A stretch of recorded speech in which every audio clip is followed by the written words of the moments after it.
pemerintah pusat buat aturan yang serupa dengan keputusan kita tahun lalu. Iya. Jadi maksud saya, nanti ketika kita bertugas, Bapak Ibu teman-teman lihat jangan hanya apa yang dijawab pertanyaan.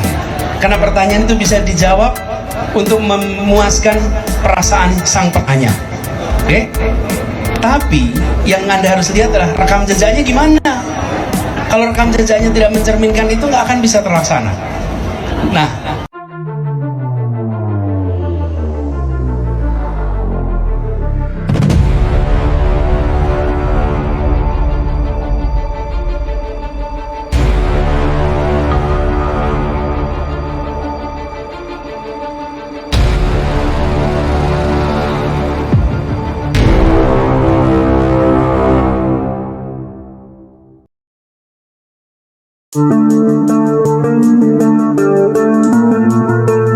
Abbas hindari tawaran visi misi.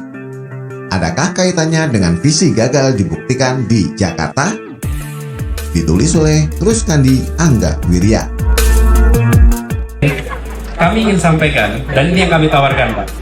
Saya sampaikan kepada berkali-kali, kami tidak hanya menawarkan visi, kami tidak menawarkan misi. Yang kami tawarkan adalah rekam jejak, bukti konkret yang sudah dilakukan. Anies presidenku.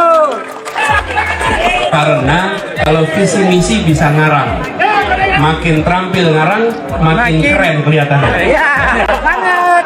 Tapi itu adalah karangan masa depan, Bapak. Visi saya A, B, C, D yang mengatakan tak perlu bawa bukti, yang menentang tak bisa memberikan membantahnya. Namanya imajinasi masa depan.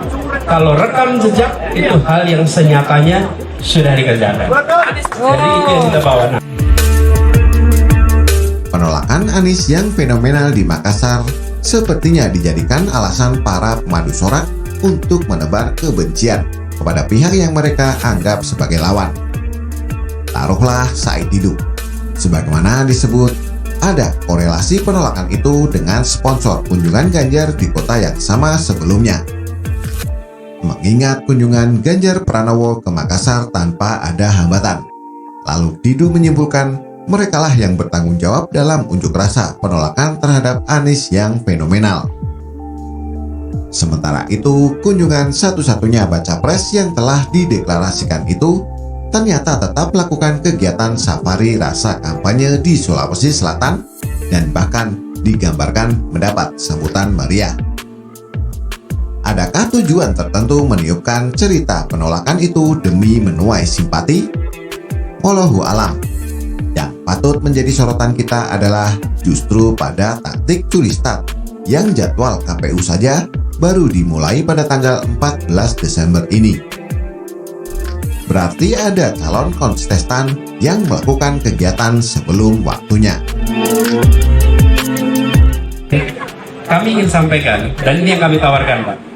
Saya sampaikan kepada berkali-kali, kami tidak hanya menawarkan visi, kami tidak menawarkan misi. Yang kami tawarkan adalah rekam jejak, bukti konkret yang sudah dilakukan. Anies presidenku. Karena kalau visi misi bisa ngarang, makin terampil ngarang, makin keren kelihatannya. Ya, banget. Tapi itu adalah karangan masa depan, Bapak. Visi saya A, B, C, D yang mengatakan tak perlu bawa bukti, yang menentang tak bisa memberikan membantahnya. Namanya imajinasi masa depan. Kalau rekam jejak itu hal yang senyatanya sudah dikerjakan. Jadi itu yang kita bawa.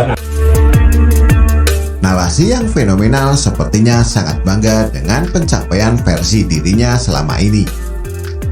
Adapun rekam jejak yang terpatri di benak kita adalah rangkaian kontroversi Abbas selama berkiprah di Jakarta.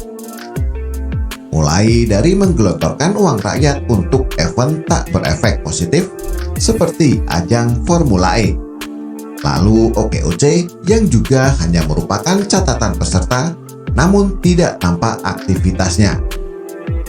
Khusus OKOC ini bahkan diakui telah menyerap sekian pelaku ekonomi UMKM, faktanya nyaris tanpa jejak. Rasanya terlalu naif jika rekam jejak seperti itu yang sekarang dijadikan modal berkampanye. Lalu bagaimana sang fenomenal bisa menjelaskan kegagalan itu sebagai hal yang justru dibanggakan? Adapun program pengentasan masalah banjir, praktis kita baru melihat geliatnya setelah dia jadi mantan. Mungkinkah Abbas merasa puas karena pencapaiannya melakukan regenerasi pemimpin melalui Heru Budi Hartono?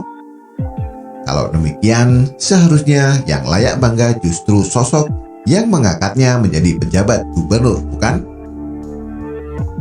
Pada unggahan dengan memakai aplikasi polling Twitter, Nadir Hossein menulis kalimat untuk polling dengan 3 pilihan, yaitu Puan Maharani, Anies Baswedan, dan Golput. Seandainya hanya 2 pasangan calon presiden 2024 seperti di bawah ini, siapa yang Anda pilih? Tulis Gus Nadir, sembari mempersilahkan pengguna Twitter menentukan pilihannya. Nama Anies Baswedan meraih suara mayoritas sebesar 56,3% dari 66.097 votes. Disusul Golput dengan persentase 41% dan Puan Maharani dengan 2,7%. Polling seperti inilah yang barangkali memberi kepuasan tersendiri kepada para pemandu sorak Abbas. Karena hanya lewat media yang mereka keruputi itulah sang junjungan berhasil memuncaki polling. Sementara untuk survei lain yang lebih mumpuni, terbukti Abbas nyaris selalu berposisi di bawah. Lagi-lagi fakta ini membuktikan sang fenomenal sepertinya didesain untuk menjadi pemimpin kalangan sendiri dan bukan untuk semua kalangan. Mudah-mudahan publik semakin tercerahkan dengan fakta empiris berkaitan dengan satu-satunya capres yang telah dideklarasikan ini. Bagaimana menurut Anda? Silahkan tulis komentar di bawah.